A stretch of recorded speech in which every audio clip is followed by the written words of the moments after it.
a child, what was it like? Did you live in the city, in a village, in the countryside? Were you an only child? Did you have brothers and sisters? Did you play on a sports team? Was your family affluent, middle class, poor? Did you go to school when you were a preschooler, or did you have to wait till you grow up? Did you have to help your family earn income? All of these questions are shaping us as we grow up. And this helps us understand that our context is an important part of our development as children and as human beings. It's very important for us as we think about the children we're ministering to, is that they are not isolated beings. They come in a context. They come from families. They come from cultures. They come from experiences that have been a part of their life and are shaping them. And in order for us to minister well, we need to pay attention to the context of the children in which we minister. I'd like to begin by sharing a story about a girl named Rosa. Rosa's 12 years old. She's failed 2 grades.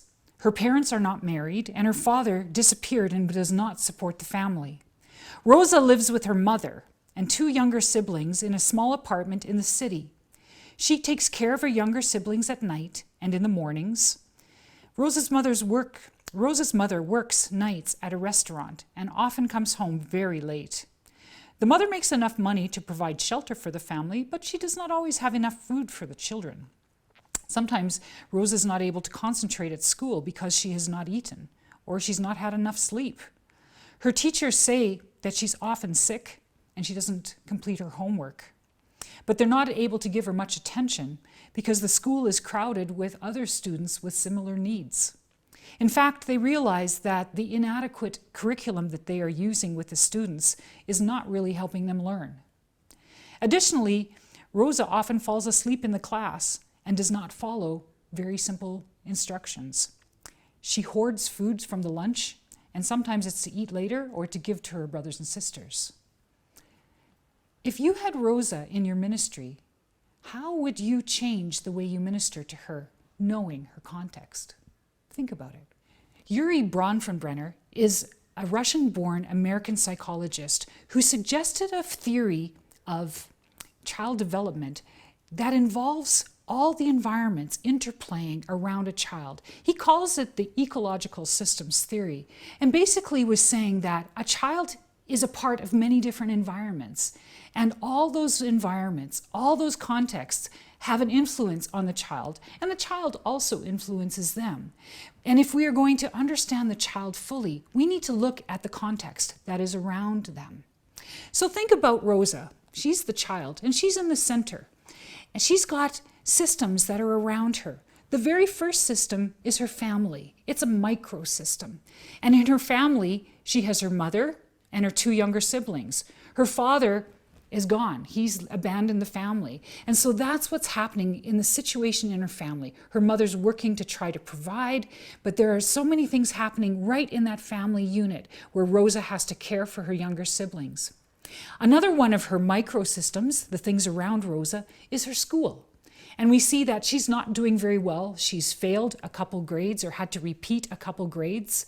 She's falling asleep in class. She doesn't understand the directions, but the teachers are unable to give her the attention that she needs. So there's other things happening in this microsystem of her life. Another microsystem that Rosa may have is her neighborhood, the people that live next door, her neighbors, or maybe the friends that live in the street, or the friends that she has. And so all of them would impact her as they build relationships with her. Now, we don't know from her story if she's part of a faith community, but a church or a faith community could be a 4th microsystem. So these are the things that are around a child. They're the people that are having direct influence into the lives of that child. And Bronfenbrenner calls them microsystems. And so the child also can impact them. There can be a 2-way thing, and it can be positive or it can be negative in the relationships that the child has with each one of these microsystems. But those systems might also be interacting with one another. For instance, her mother may be talking to the school, and the teacher is giving her some information on how to help Rosa do better in school? So the connection is between two of those microsystems. Or maybe the neighbors might step in and do some help for the family because they see that Rosa's really struggling to take care of her siblings. That would be an interconnection between those microsystems. If there was a church, they might be reaching out and serving the family or helping the family. So when there's connections between those microsystems around Rosa or around a child, Bronfenbrenner calls them the mesosystem. So they're still little separate systems, but they can also interact and influence one another, again, for good or for bad.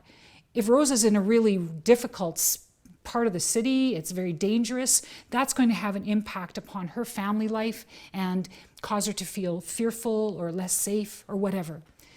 So what we've done is we've gone from the child to the microsystems around and forming a mesosystem. It's like growing circles from the center, the child, to the closest things around. The next circle, which goes around those mesosystem, is called the exosystem. The exosystem is what we would call the indirect environment. It will affect Rosa, but not directly. So it might be something that's happening on the edges. Perhaps it's something that's happening at her mother's job.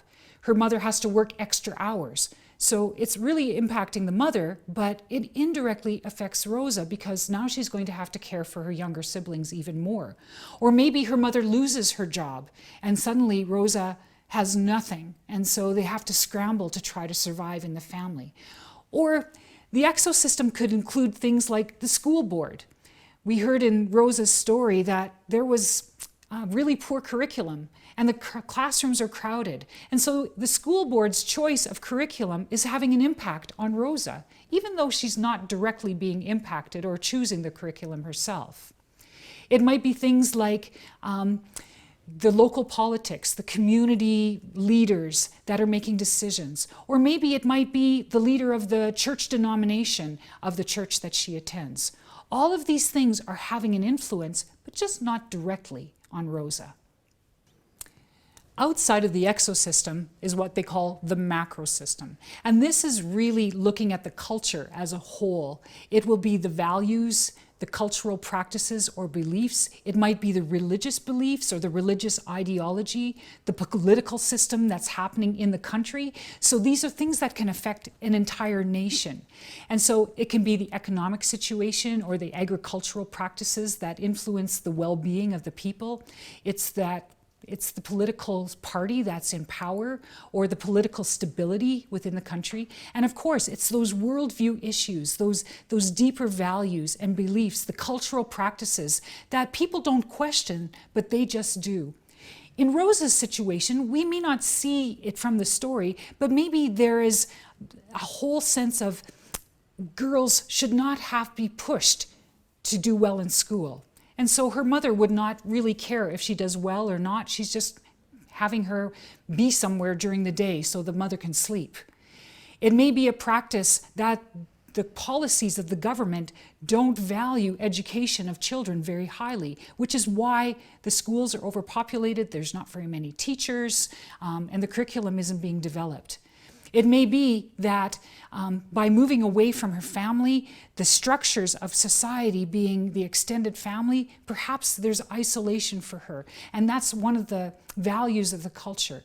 The macrosystem can affect her and the family and the whole culture or the city or the community in ways that they may not even be aware of. And so each one of these systems, from the microsystems around Rosa to that exosystem, to the macrosystem, are all affected by those bigger ideas.